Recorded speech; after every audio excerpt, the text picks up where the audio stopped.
Bom, eu vou tentar abreviar, e o senhor me desculpe a rapidez que eu vou colocar para dar uma ideia, apenas uma visão, né?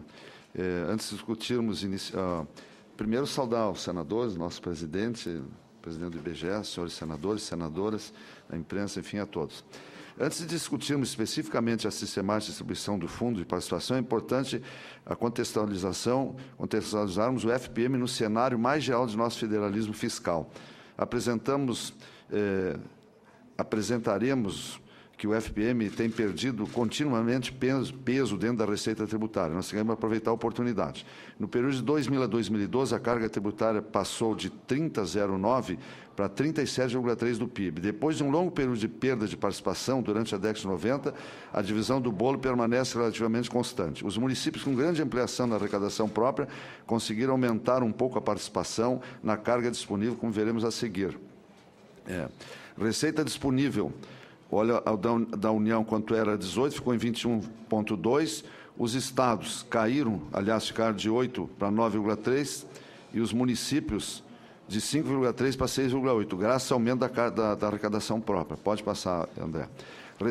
Participação da receita agora disponível, aqui em relação ao PIB. Agora aqui a receita disponível. 57 para 56, pegando do ano de 2000 até 2012, os estados de 26 caíram para 24 e os municípios de 16,7 foram para 18,3. Vamos indo. Desde a crise financeira de 2008, a arrecadação relativa ao FPM sofreu uma desaceleração. Foi o desempenho das receitas mais concentradas, como o ICM, que mantiveram a participação do município no bolo tributário. O prejuízo tem ficado com entes locais, mais dependendo do FPM, criando dificuldades para esses entes nas áreas cruciais do atendimento à população. Essa dinâmica pós-crise, que o conjunto não implicou em perda da participação dos municípios, piorou a concentração de recursos na esfera municipal, porque reduziu relativamente uma transferência equalizadora, que é o FPM. Aqui, apenas para colocar, há um viés que nós vamos colocar já em seguida, para ver a perda do FPM. De 2000 a 2012, os senhores olham que ele vinha aumentando.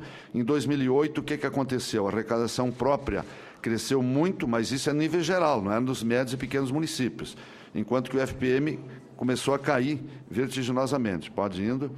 Aqui, olha só, 3.466 municípios, em 3.466 municípios, o FPM representa 50% ou mais da sua arrecadação total.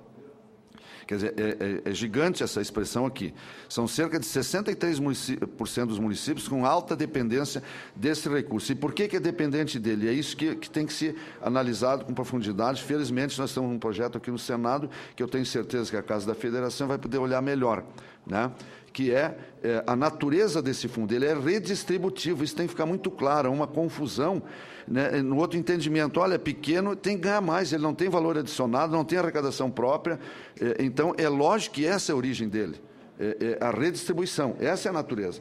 Respeito ao IBGE, eu sei que o IBGE está querendo essa solução, no meu ver, apenas pela questão da judicialização e para que o TCU não tenha tanto trabalho e o IBGE também, mas vamos olhar o resultado desse projeto agora.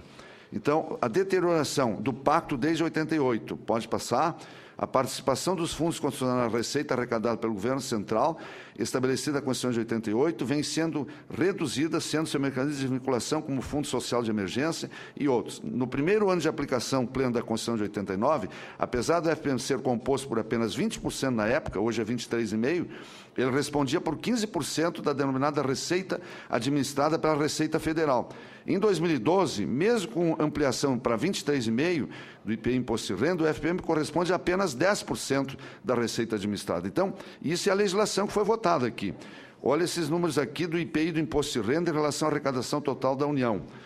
Ano a ano, de 89, o IPI responderam por 72%, ele vem caindo, 53%, 46%, estamos em 43%, e é uma derrapada que nós estamos chegando, em termos de valores, né, para os senhores acompanhar, em termos de valores, a 470 bilhões de perda do FPM nesses anos, em relação à arrecadação. 2000 a 2012. Não, de 89 para cá, 89. Que é o cálculo que nós temos. Isso é muito gigante. Então, aqui, participação da receita, ano a ano, as perdas acumuladas estão ali, ó, 276, corrigido a 412 bilhões. Isso é a perda do FPM, né? Podemos passar, está lutando para que os municípios possam ser recuperados atualmente da situação de falência, porque nós estamos em situação falimentar. Mas eu quero apurar, eu não vou passar todos esses números, porque o tempo é curto, os senhores têm compromisso, e as senhoras, senadores, eu vou passar logo para chegar no projeto, que é o que interessa mais. Né, André? Depois esses dados poderão ficar aí, né, pode passar. Aqui, então, entrando, o que busca esse projeto? Exatamente, diminuir a incidência de ações judiciais, isso é a justificativa dele, né, porque a doutora Wesmália já apresentou aqui, e equalizar um pouco melhor. No nosso entendimento, isso é a visão do IBGE e do TCU, que é uma visão técnica, de economia e de não dar tanto problema lá na elaboração. Agora, qual o impacto que isso tem nos municípios? A principal alteração sugerida no projeto de discussão do Senado é a mudança da sistemática do cálculo. Essa mudança é estabelecida no projeto de lei 184, do senador Tião Viana. Atualmente, as faixas de população estão fixadas de acordo com a tabela ao lado, que é aquilo ali, o que vige hoje. Até 10.188 habitantes, né, vai para 13 mil, vai aumentando, é um número mágico que criaram no IBGE, ou na época, de 3.395 habitantes. Isso vai aumentando e duplicando para chegar nas faixas superiores. Pode passar. Ao criar uma atribuição contínua de coeficientes, que é o que propõe o projeto, visa evitar saltos de faixa, como foi aqui colocado, que provocam, de um ano para o outro, grandes alterações. Além de, conforme justificativo apresentado no projeto, diminuir o potencial de judicialização na definição dos coeficientes. Isso é a justificativa do projeto. Também cria uma nova faixa de 5.094 habitantes.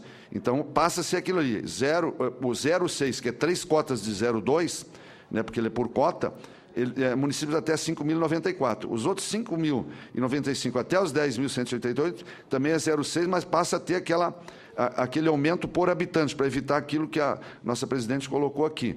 Olha, vai aparecer ali, talvez, mas eu já devo adiantar. Existia, na época do regime militar, as cotas 0,2 e 0,4. E o próprio regime militar terminou com aquelas, e vai aparecer ali, terminou com aquelas cotas 0,2 e 0,4, porque exatamente descaracteriza a natureza do fundo de participação. E hoje nós estamos querendo voltar, coisa que no regime militar entendeu que não era lógica, que não era a natureza e nem a legitimidade do fundo. Em 2014, vamos pegar agora, 263 municípios ficaram com população total com menos de 500 pessoas da distância da faixa superior, ou seja, aqueles que poderão passar, que estão 10.188 até 13.500, vamos dizer, quem está com 13.000 é que vai entrar em juízo. Porque quem está com 10.800 ou 10.900 não vai entrar, ele não tem como provar. Então, ali que ocorre isso que a nossa presidente colocava, o maior número de incidência de ações. Está ali, seriam esses os entes com maior potencial de judicialização. E nós fizemos um estudo para mostrar o impacto por estado, quantos poderiam, em tese, estar nessa situação, que dá os 263 municípios lá. Um primeiro ponto a ser levantado, isso aqui é a judicialização, sobre a proposta em relação ao argumento de suposto desincentivo à judicialização. Então, nós estamos mostrando aqui, eu não vou me ater também, né, para o período anterior a 2008, essa média é ainda maior, porque vigorava o denominado redutor. É preciso considerar que a contribuição contínua dos coeficientes, que é o que está propondo, todos os municípios passarão a ter interesse em uma maior população, independentemente de estarem próximos à faixa superior. Mesmo que o ganho seja marginal, vale lembrar que não são raras as decisões judiciais que provocam grandes alterações da população atribuída a certos municípios, na forma de casos o benefício não seria marginal. Questão das estimativas. Então, aqui, para colocar para os senhores, o IBGE poderá esclarecer. Como é que é feita essa estimativa anual? Os censos são de 10 em 10 anos. E no meio, no 5º ano, é feita uma outra recontagem populacional. Como é que o IBGE se comporta? E aí eu quero dar a minha opinião com o maior respeito ao IBGE. O IBGE pega, no caso, do censo de 2000 e 2010 e vê como é que estava a progressão naquele município. É uma coisa singela. E passa a aplicar depois, ano a ano. Quer dizer, isso é que está errado. Não pode ser dessa forma a nossa avaliação. Isso tem que mudar. Porque essa avaliação é meramente uma questão matemática, e é feita, inclusive, no 5º ano, uma atualização que não é considerada nos anos seguintes, continua valendo o anterior. Isso é uma questão que tem que mudar. Pode passar? Bom, eu não vou ficar aqui, são assuntos importantes que eu teria que abordar, mas já estou falando, faltam ainda 5 minutos, 6, mas eu quero abreviar, para mostrar aqui para os senhores os efeitos aqui, que é o que mais interessa, efeito. Total perdido por 3.149 municípios da União. Esse projeto vai diminuir o IFPM em 3.149 municípios do Brasil. Esse é o efeito que vai lá. Então, vamos pegar Sergipe, que é o estado do nosso presidente, que está lá, Sergipe, dos 74, 40 municípios vão perder.